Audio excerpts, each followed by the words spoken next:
French President Francois Hollande meets with Cuban President Raul Castro as Cuba enters a new era of openness with the United States.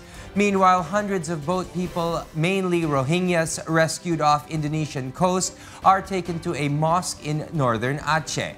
For further investigation, Kristine Domingo will tell us why. In Cuba, French President Francois Hollande arrived in Cuba Sunday to become the first French head of state to visit the Cuban state. Hollande is slated to meet Cuban President Raul Castro today and take part in an economic forum. Hollande's stop in Cuba is part of a tour through the Caribbean that included a visit to the overseas French Department of Guadeloupe to inaugurate a museum honoring the victims of slavery in the region. Hollande's historic visit to Cuba comes as Havana begins a new chapter in its relations with the United States. Castro and U.S. President Barack Obama announced in December they would restore diplomatic ties and seek to normalize trade and travel after more than 50 years of confrontation. Paris, for its part, has long maintained financial interests in Cuba, including its holding of a Cuban debt. In total, trade between Paris and Havana totals some $400 million, according to French media.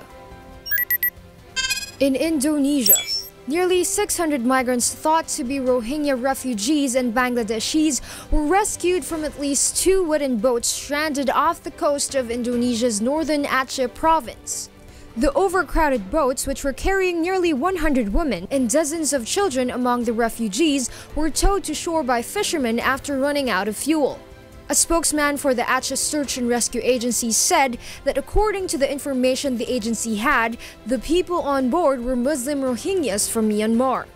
The International Organization for Migration, or IOM, said Bangladeshis were also among the migrants, who authorities believe left Thailand about 7 days earlier.